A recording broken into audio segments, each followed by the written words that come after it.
Hello my dear students, welcome back to a new session of editorial analysis. और हमेशा की तरह हम शुरू करेंगे वोकैबुलरी से। वोकैबुलरी का इंपॉर्टेंस तो आप अभी तक समझ ही गए होंगे, नहीं भी समझे तो भी पढ़ते रहिए, क्योंकि बिना इंपॉर्टेंस समझे वोकैबुलरी पढ़ना भी आपको रिवॉर्ड ही देगा, नुकसान नहीं करेगा। चलिए शुरू करते हैं।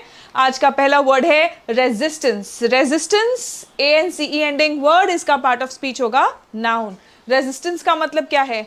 रोकना, ऑपोजिशन, रेफ्यूजल टू एक्सेप्ट, स्वीकार करने से मना करना। रेजिस्टेंस हम सब ने सबसे पहले इलेक्ट्रिसिटी ओम्स लॉ ही पढ़ा है ना।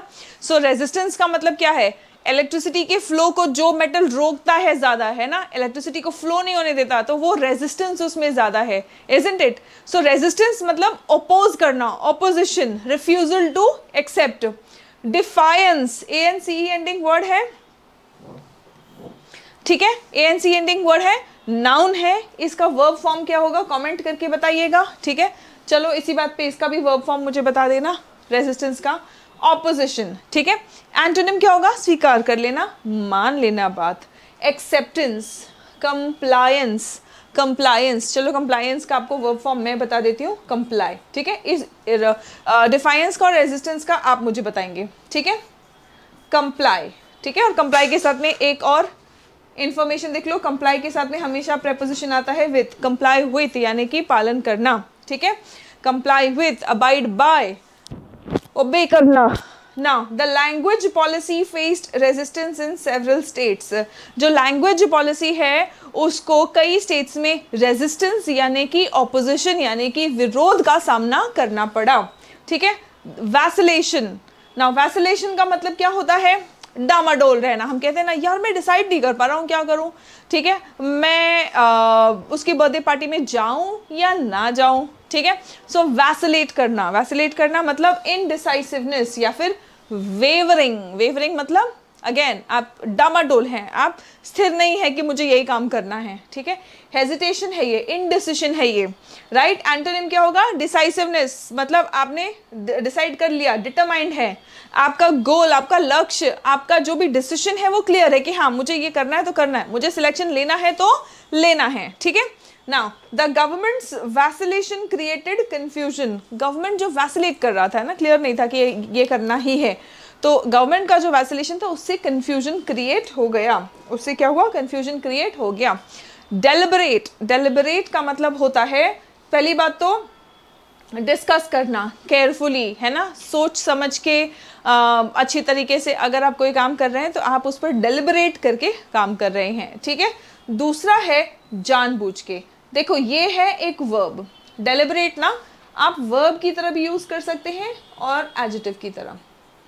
एडजेक्टिव मतलब किसी की विशेषता बताने के लिए। आपने कहा this is a deliberate crime, मतलब जानबूझ के प्लान करके ये क्राइम किया गया है ना, ये नहीं कि एक्सीडेंटली हो गया, है ना। सो जानबूझ के प्लान करके ये मर्डर किया गया है, डेलिबरेट है ये, है ना, प्लान करके किया गया है। और एक तो हो गया I will deliberate on this issue, मतलब आप उस पर सोचेंगे, समझेंगे, डिस्कस करेंगे केयरफुली।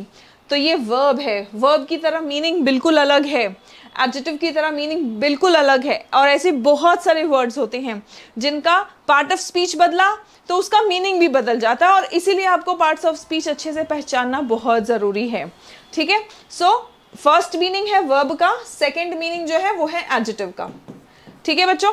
PDF, बहुत सारे बच्चे बोलते हैं कि हमें PDF चाहिए, तो इंग्लिश विद सुमन शर्मा इस टेलीग्राम चैनल पर आपको PDF मिल जाएगा, है ना। ये देखो इंग्लिश विद सुमन शर्मा इस टेलीग्राम चैनल पर आप लोगों को PDF मिल जाएगा बच्चों। और हर PDF, बहुत सारे बच्चे ऐसे भी हैं जो बोलते हैं कि मैम हिंदी मीनिंग भी बताइए, तो यहीं पे अगर हिंदी मीनिंग्स वगैरह भी सब इंक्लूड करना शुरू करूँगी तो बहुत ज़्यादा मेसी हो जाएगा, फॉन्ट साइज छोटा हो जाएगा, फिर आप लोग कंप्लेन करोगे कि मैम दिखाई नहीं दे रहा है, क्योंकि आप लोग मोबाइल से पढ़ रहे होते हैं, तो आप लोगों को अच्छे से दिखाई दे, इसलिए मिनिमम से मिनिमम बट इंपॉर्टेंट इन्फॉर्मेशन यहाँ पे रखा गया है। हिंदी मीनिंग्स बच्चों आपको eight the end of the PDF मिल जाएगा, हर PDF के एंड में मिल जाएगा। PDF मिलेगा English with Suman Sharma Telegram channel पर, ठीक है। चलिए आइए। सो कंटेम्पलेट करना, कंटेम्पलेट करना मतलब सोचना, समझना, विचार करना, है ना, डिस्कस करना। एंटोनिम क्या होगा? इग्नोर कर दो, है ना, नहीं सोचना समझना में, छोड़ो, ठीक है, इग्नोर कर दिया, डिसरिगार्ड कर दिया। A committee will deliberate with stakeholders on the policy. Committee क्या करेगी, स्टेक होल्डर्स जो भी दावेदार हैं उनके साथ में ये पॉलिसी जो है वो डेलिबरेट करेगी। तो आप मुझे बताएंगे कि यहाँ पे डेलिबरेट किस मीनिंग में यूज हुआ है, किस मीनिंग में यूज हुआ है और कौन से पार्ट ऑफ स्पीच के साथ में यूज हुआ है। फटाफट से मुझे कमेंट करके बताएंगे सभी बच्चे। चलिए the next one is stakeholders. Stakeholders जो भी दावेदार हैं, है ना, पीपल विथ इंटरेस्ट और कंसर्न, जो भी दावेदार हैं जिनको भी कोई चिंता या कोई एक्शन अगर होता है या कोई पॉलिसी कुछ भी XYZ होता है तो उसमें उन पर प्रभाव पड़ेगा, वो उसमें इन्वॉल्व हैं, तो वो सारे स्टेक होल्डर्स हो जाएंगे। ठीक है, पार्टिसिपेंट्स है वो, पार्टीज है वो। ठीक है, एंटोनिम क्या हो जाएगा, आउटसाइडर्स जिनको कोई फर्क नहीं पड़ेगा, non participants. Stakeholders will be consulted before implementing changes, जो भी चेंजेस है वो इम्प्लीमेंट करने से पहले जो भी दावेदार है या जो भी स्टेक होल्डर्स है उनको कंसल्ट किया जाएगा। The next one estranged. Estranged का मतलब अब वो पहले वाली बात नहीं रही, क्लोज रिलेशनशिप नहीं रहा। ठीक है, क्लोज या फिर अफेक्शनेट रिलेशनशिप नहीं रहा। पहले बहुत अच्छे दोस्त थे, अब बहुत ज़्यादा उतनी गहरी दोस्ती नहीं रही, तो अब एस्ट्रेंज्ड हो गए। आपने अक्सर सुना होगा एस्ट्रेंज्ड हस्बैंड और एस्ट्रेंज्ड वाइफ, है ना, यानी कि अलग हो चुके हैं, सेपरेटेड है। ठीक है, एलियनेटेड है, सेपरेटेड है। ठीक है, पार्ट ऑफ स्पीच क्या होगा इसका, एडजेक्टिव, क्योंकि विशेषता बता रहा है। एंटोनिम क्या होगा, कनेक्टेड या फिर रिकंसाइल्ड, कनेक्टेड या फिर reconciled. Estranged cousins united against the language decision. जो लैंग्वेज डिसीजन है उस पर एस्ट्रेंज्ड कजिन्स, मतलब कजिन्स हैं अभी उतने क्लोज नहीं है, इसीलिए एस्ट्रेंज्ड कजिन्स कहा जा रहा है ना।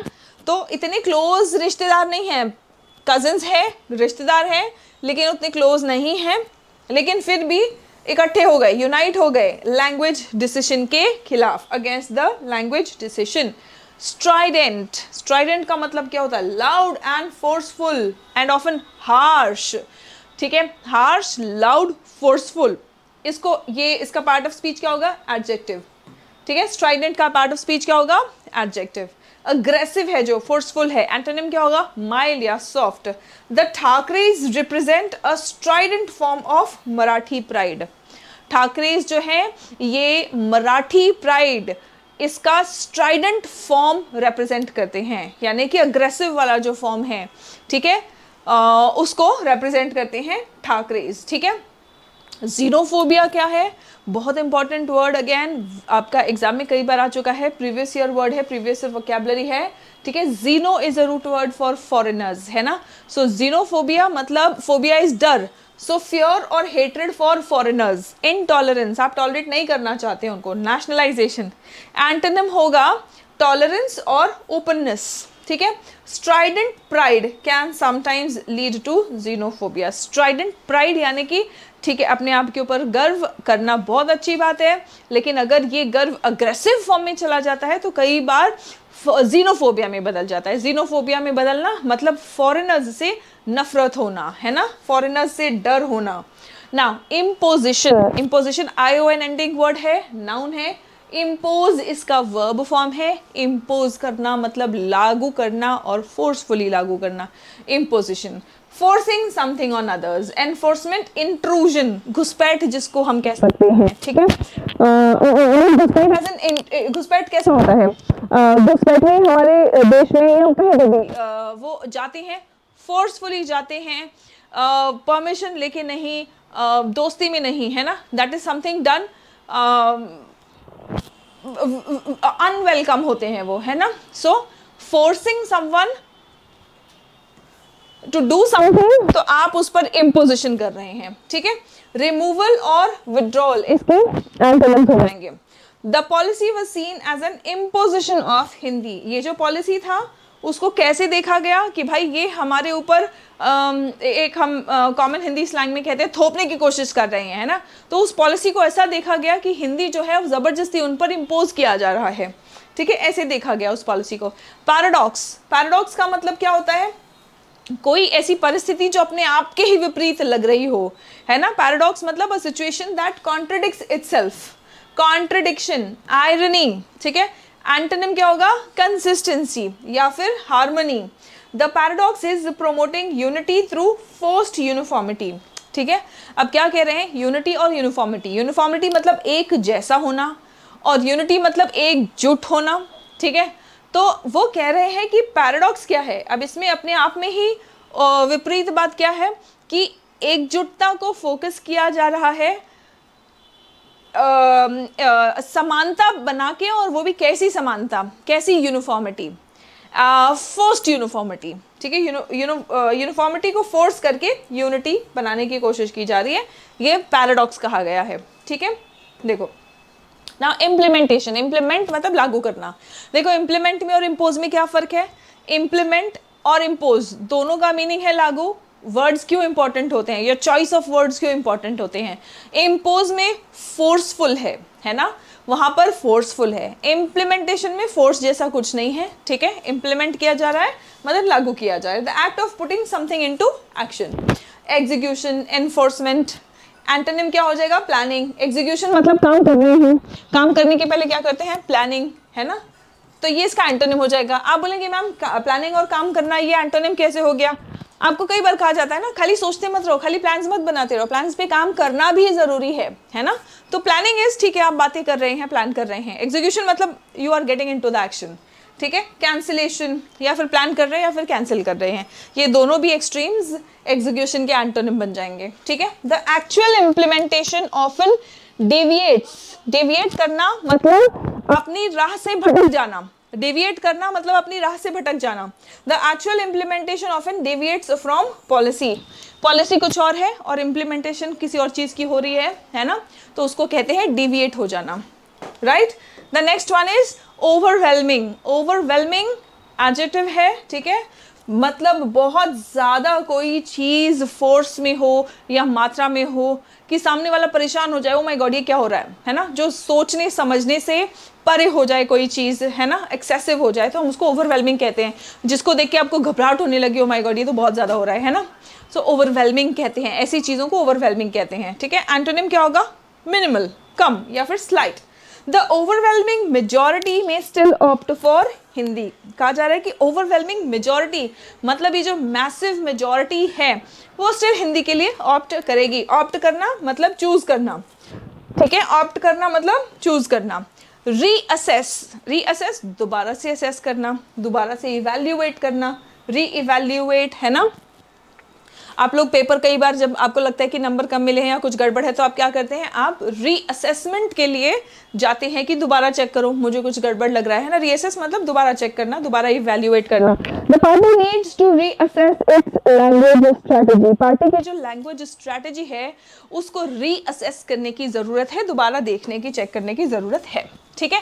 बच्चों हमारा एप्लीकेशन है, सिरीन पाठशाला नाम है हमारे एप्लीकेशन का, गूगल प्ले स्टोर पर आप लोगों को मिल जाएगा। इसमें आपको 2 बैचेस मिलेंगे। एक है उन बच्चों के लिए जो सरकारी एग्जाम्स की तैयारी कर रहे हैं, गवर्नमेंट एग्जाम्स की तैयारी कर रहे हैं, और आप लोगों के एग्जामिनेशंस में इंग्लिश बहुत इंपॉर्टेंट रोल प्ले करता है। तो आप लोगों के लिए बैच है complete English foundation batch. Foundation batch इसलिए कहा जा रहा है बिकॉज 0 to एडवांस तक जितने भी क्वेश्चंस आप लोगों के एग्जाम में आते हैं सभी कुछ कवर किया गया है इस बैच में। 200+ आवर्स का कंटेंट है यहाँ पे। 200+ आवर्स बहुत होता है ना, और इसमें इतना अच्छे से तसल्ली से प्रैक्टिस कराया गया है। सारे कॉन्सेप्ट्स, हम कॉन्सेप्ट पढ़ते हैं, फिर उसी कॉन्सेप्ट पर हम प्रीवियस ईयर्स क्वेश्चंस प्रैक्टिस करते हैं, है ना। तो बहुत ही तसल्ली से, आराम से, अच्छे से 200+ आवर्स का कंटेंट यहाँ पे तैयार किया गया है आप लोगों के लिए, ठीक है। आप अपने एग्जामिनेशन के टाइमलाइन के according 3 month, 6 month, 12 month course ले सकते हैं। जिस भी कोर्स के लिए आप ऑप्ट करेंगे न्यू कोड यूज कर लेना, तो जो भी एप्लीकेशन पर आपको डिस्काउंट मिलेगा उसका एडिशनल 10% आपको और डिस्काउंट मिल जाएगा। फिर उसके बाद में आते हैं वो बच्चे जिनको अपने कम्युनिकेशन पर फोकस करना है, अपनी कम्युनिकेशन स्किल्स इंप्रूव करने हैं, तो आप लोगों के लिए बैच है स्पोकन इंग्लिश जूम एक्सप्रेस, ठीक है। चलिए, लैंग्वेज ऑफ यूनिटी, यानी कि यूनिटी की लैंग्वेज की हम बात कर रहे हैं, एकजुटता की एकजुटता के लैंग्वेज की बात कर रहे हैं हम, ठीक है। On Maharashtra and the issue of Hindi, Maharashtra की बात हो रही है और हिंदी को लेके जो इशू हो रहा है, जो मुद्दा उठा है, उसकी हम बात कर रहे हैं, ठीक है। Uniformity should not be confused with national unity. कह रहे हैं कि पूरे देश को एक जैसा बना दिया। यूनिफॉर्म मतलब एक जैसा। आप यूनिफॉर्मिटी को ऐसे समझिए, आपके स्कूल का यूनिफॉर्म कैसा होता है, स्कूल का, कॉलेज का यूनिफॉर्म, या कहीं कहीं का भी अगर कुछ यूनिफॉर्म है तो यूनिफॉर्म कैसा होता है, सबका एक जैसा होता है ना। तो यूनिफॉर्मिटी मतलब सब एक जैसे। तो यूनिफॉर्मिटी को यूनिटी से नहीं कंफ्यूज करना चाहिए, ये ऐसा कह रहे हैं, ठीक है। अब आप स्कूल की बात ले लीजिए या किसी कॉलेज की बात ले लीजिए जहाँ पे यूनिफॉर्म्स हैं, सब लोग यूनिफॉर्म पहनते हैं, एक जैसा सबने यूनिफॉर्म किया है, पहना है, तो क्या सब में यूनिटी है ना। तो यही बात ये कह रहे हैं कि यूनिफॉर्मिटी जो है वो यूनिटी से कंफ्यूज नहीं किया जाना चाहिए, ठीक है। Uniformity should not be confused with national unity. किस बात में, किस मुद्दे में? लैंग्वेज पॉलिसी में, ठीक है, लैंग्वेज पॉलिसी में। The national education policy 2020 mandate करता है मतलब कंपलसरी करता है कि सभी स्टूडेंट्स पूरे देश भर में across the country must learn 3 languages. NEP 2020 कहता है कि देश भर के, पूरे देश में स्टूडेंट्स को 3 लैंग्वेज पढ़ने की जरूरत है स्कूल में, ठीक है। Theoretically NEP 2020 is more flexible than the previous versions, है ना। थियोरी में अगर आप देखेंगे तो पहले के जो नेशनल एजुकेशन पॉलिसीज थे उससे ज़्यादा फ्लेक्सिबल है नेशनल एजुकेशन पॉलिसी 2020, ठीक है। उनमें भी 3 लैंग्वेज पॉलिसी थी, which have always faced resistance, not just in South India। और ये जो लैंग्वेज पॉलिसी है इसके लिए रेजिस्टेंस हमेशा फेस किया गया है, हमेशा विरोध हुआ है, ठीक है। पहले भी हमेशा विरोध हुआ है और खासकर साउथ इंडिया में, बट ऑल्सो डिफरेंट स्टेट्स, ठीक है, नॉट जस्ट साउथ इंडिया में ही नहीं, और भी स्टेट्स में। ऐसा नहीं है कि सिर्फ साउथ इंडिया में इनका विरोध किया गया है, ठीक है, दूसरे स्टेट्स में भी इस पॉलिसी का विरोध किया गया था। Hindi is the only one of the many Indian languages and states are free to choose any 2 Indian languages and 1 foreign language in the mix of 3। क्या कहा जाता है कि कोई भी 2 इंडियन लैंग्वेज चूज करिए और एक फॉरेन लैंग्वेज चूज करिए, 3 लैंग्वेज पॉलिसी कहा जा रहा है, ठीक है। अब कोई भी 2 इंडियन लैंग्वेज में कोई भी 2 इंडियन लैंग्वेज चूज करने का ऑप्शन होना चाहिए। कह रहे हैं कि हिंदी जो है सभी इंडियन लैंग्वेजेस में से एक इंडियन लैंग्वेज है ना। तो states are free to choose any 2 Indian languages and 1 foreign language in the mix of 3 according to the NEP 2020, है ना, नेशनल एजुकेशन पॉलिसी 2020 के अकॉर्डिंग ये है। However, the fear that Hindi will become the default option, लेकिन लोगों में डर है कि हिंदी जो है ये डिफॉल्ट ऑप्शन बन जाएगा as the second Indian language जैसा बन जाएगा ये, apart from the native language is aggravated by Maharashtra government's attempts, ठीक है। ये जो डर है ये और बढ़ा दिया गया है। एग्रेवेट करना मतलब और विकराल रूप धारण कर लेना और बढ़ जाना, है ना। तो ये कैसे और बढ़ा दिया गया है?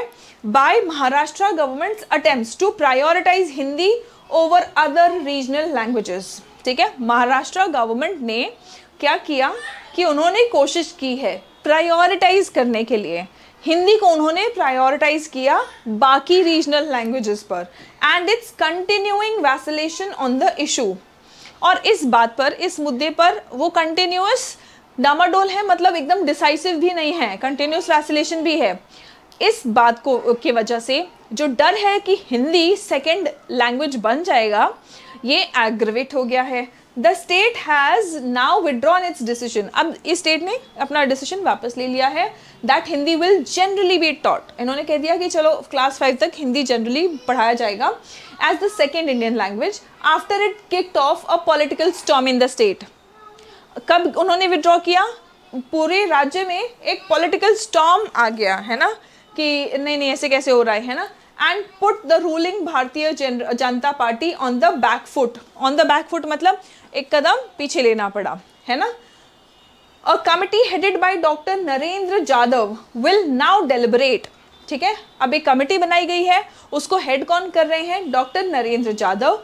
और ये विल नाउ डेलिबरेट, तो ये वर्ब का V1 फॉर्म है, और डेलिबरेट जब वर्ब की तरह यूज करते हैं तो इसका मतलब है केयरफुली डिस्कस करना।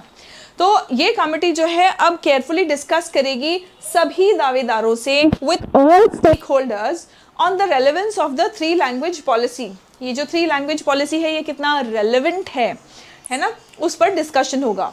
Chief minister Devendra Fadnavis has said the government would accept its recommendation. Devendra Fadnavis ने कहा भी है कि जो भी रिकमेंडेशंस आएगा हम उसको एक्सेप्ट करेंगे। This change of heart comes after, कहा जा रहा है कि ये जो दिल का बदलाव है, मन का बदलाव है, दिस चेंज ऑफ हार्ट आया, कैसे आया, कब आया? This change of heart comes after estranged cousins Uddhav Thackeray and Raj Thackeray. इनके बीच में दरार आ गई थी, है ना, उद्धव ठाकरे और राज ठाकरे के बीच में, तो इसीलिए इनको कहा जा रहा है, कजिन्स है ये, और इनके बीच में दूरी आ गई थी, तो इसीलिए इनको कहा जा रहा है कि एस्ट्रेंज्ड कजिन्स। तो ये एस्ट्रेंज्ड कजिन्स जो हैं, इन्होंने legatees of strident version of Marathi pride that often turned into violent xenophobia। violent xenophobia क्यों कहा जा रहा है?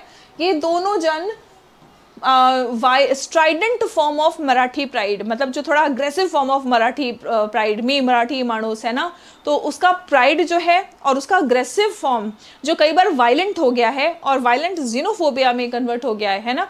तो आप लोगों ने देखा ही है कि कई बार नॉर्थ इंडियंस को अटैक वगैरह भी किया गया है, तो इसको जीनोफोबिया कहते हैं कि फॉरेनर्स को, हम बाहर वालों को हम बिल्कुल एंटरटेन ही नहीं करेंगे, है ना।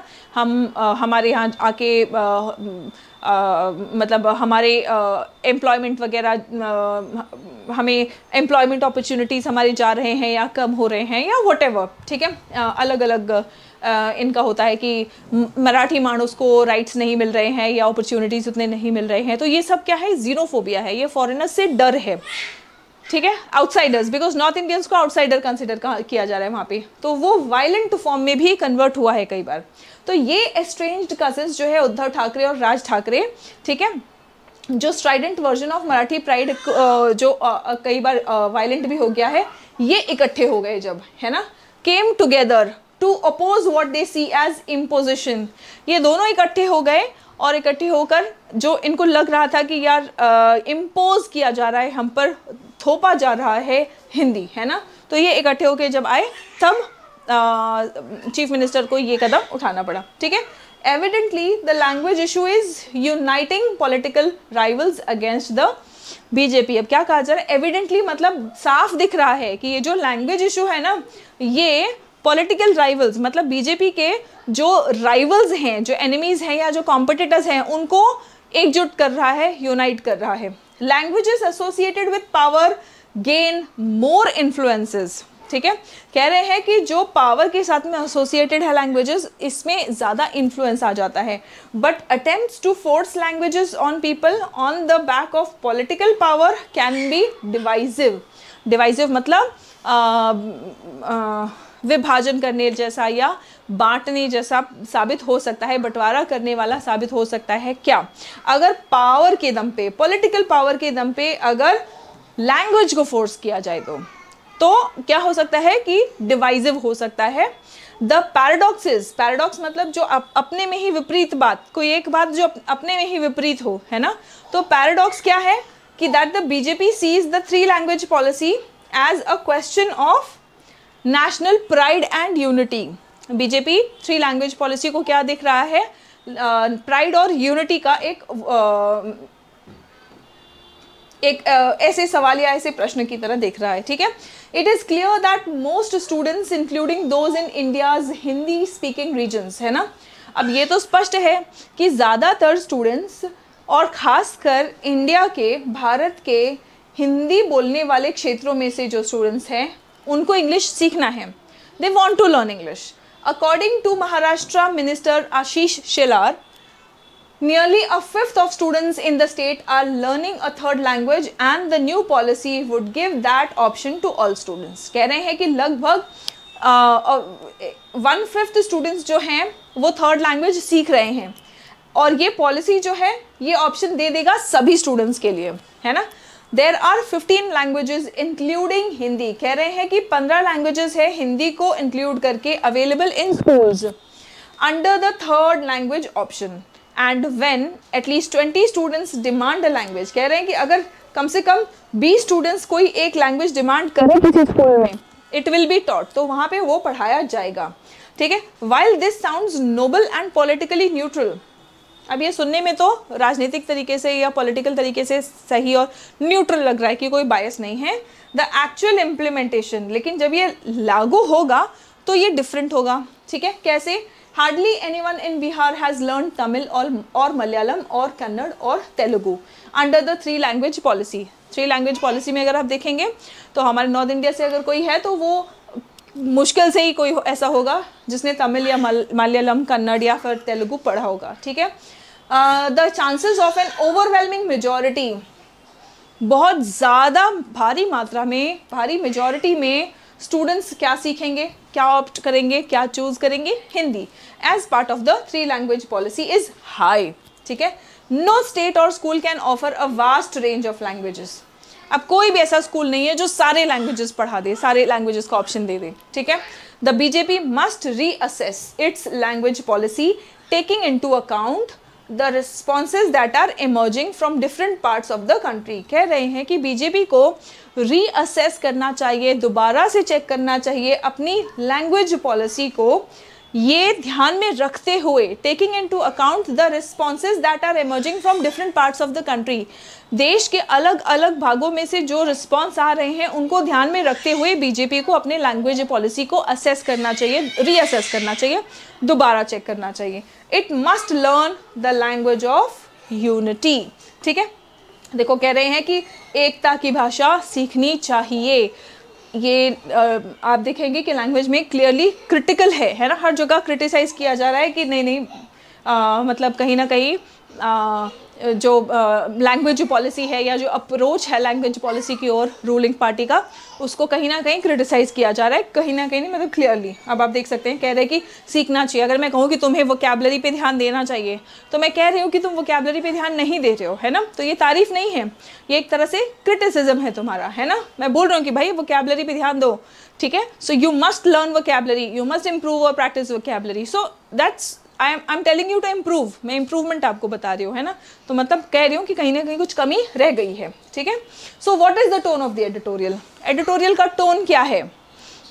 सबसे पहला जो लाइन था, है ना, सबसे पहला वाला लाइन क्या था? Uniformity should not be confused with national unity. कह रहे कि यूनिफॉर्मिटी को यूनिटी से कंफ्यूज मत करो, ठीक है। तो अब ये भी फर्स्ट लाइन में ही यूजुअली आपको टोन जो है वो फर्स्ट पैराग्राफ या फर्स्ट लाइन में ही अक्सर पता चल जाता है, ठीक है। सो आप मुझे बताएंगे कि आपका टोन क्या है? सेलिब्रेटरी बिल्कुल नहीं है, सरकास्टिक बिल्कुल भी नहीं है, एपैथेटिक भी बिल्कुल भी नहीं है, क्रिटिकल है और कॉशनरी है ना, क्रिटिकल है और कॉशनरी है। Now what caused the Maharashtra government to withdraw its decision on Hindi until class 5? Class 5 तक हिंदी पर जो महाराष्ट्र गवर्नमेंट का डिसीजन था वो वापस क्यों लेना पड़ा? रिसोर्सेज नहीं थे, पब्लिक डिमांड था इंग्लिश के लिए, पॉलिटिकल बैकलैश था, बैकलैश मतलब पलटवार, है ना, तो पॉलिटिकल पलटवार की वजह से, and unity of opposition parties, yes, जो ऑपोजिशन पार्टीज थे वो सारे पार्टीज यूनाइट हो गए, है ना, और पॉलिटिकल बैकलैश था, इसकी वजह से महाराष्ट्र गवर्नमेंट को अपना फैसला वापस लेना पड़ा। What is the concern about the implementation of three language policy? ये जो three language policy है इसको लेकर आखिर क्या चलता है? क्या कंसर्न है? स्टूडेंट्स रिफ्यूज कर रहे हैं क्या तीसरा लैंग्वेज सीखने के लिए? स्टूडेंट्स बोल रहे हैं हम तीसरा लैंग्वेज सीखेंगे नहीं, ऐसी बात है?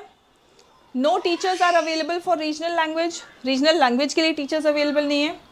Most schools will default to Hindi due to limited options, limited options की वजह से ज़्यादा स्कूल्स जो हैं वो हिंदी डिफॉल्ट ऑप्शन ले लेंगे या इंग्लिश ही हटाया जा रहा है। तो ये सबका आंसर ये है, ये कंसर्न है, ये चिंता है कि हिंदी जो है डिफ़ॉल्ट लैंग्वेज बन जाएगा, क्योंकि ज़्यादातर स्कूल्स यही ऑप्ट करेंगे, है ना।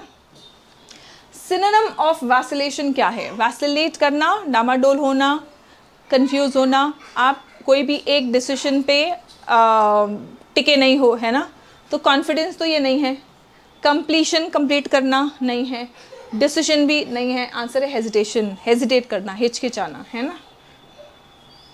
करेक्ट पैसिव फॉर्म आपको अब बताना है, ठीक है। Government is implementing, the government is implementing, voice में टेंस चेंज नहीं होता है, इज इम्प्लीमेंटिंग चेंज होगा, इज बीइंग V3 में, है ना, तो हैज़ टेंस चेंज हो गया है, इज बीइंग इम्प्लीमेंटेड, ये आपका आंसर हो सकता है। यहाँ पे वॉज टेंस चेंज हो गया है, इज इम्प्लीमेंटेड, तो टेंस अगेन यहाँ पे भी चेंज हो गया है ना, ये प्रेजेंट कॉन्टिन्यूअस है, ये प्रेजेंट कॉन्टिन्यूअस नहीं है, तो आपका आंसर ऑप्शन बी है। आपका आंसर ऑप्शन बी है। राइट स्टूडेंट्स, तो फटाफट से मुझे आप लोगों का 5 में से स्कोर क्या है। हर दिन हम 5 क्वेश्चन करते हैं, 5 क्वेश्चन में आपका स्कोर क्या है फटाफट से मुझे कमेंट करके बताओ। और आज का सेशन कैसा लगा कमेंट करके बताएंगे। आप लोगों को हेल्प मिल रहा है, लग रहा है कि हाँ अब एडिटोरियल पढ़ के समझ में आ रहा है, वोकैबुलरी में इम्प्रूवमेंट हो रहा है कि नहीं, वोकैबुलरी सीखने के साथ साथ कुछ कुछ ग्रामर भी पता चलते जा रहा है, दिमाग में बैठते जा रहा है कि नहीं। भाई अपना फीडबैक मुझे कमेंट बॉक्स में शेयर करो, तभी पता चलेगा कि मैं यहाँ पे जो एफर्ट्स लगा रही हूँ, जो मेहनत कर रही हूँ, वो आपके अंदर रिजल्ट ला रहा है, इम्प्रूवमेंट ला रहा है कि नहीं। ठीक है, चलिए that's it for today, see you in the next session. Hindi में जिन भी बच्चों को मीनिंग चाहिए, सभी बच्चों के पास हिंदी में meaning at the end of the PDF है। पीडीएफ आप लोगों को मिल जाएगा English with Suman Sharma Telegram channel पर। That's it for today students, मिलते हैं अगले सेशन में। तब तक अपना ख्याल रखें, स्वस्थ रहें, मस्त रहें, पढ़ते रहें और सभी बच्चे आगे बढ़ते रहें। जय हिंद एवरीवन।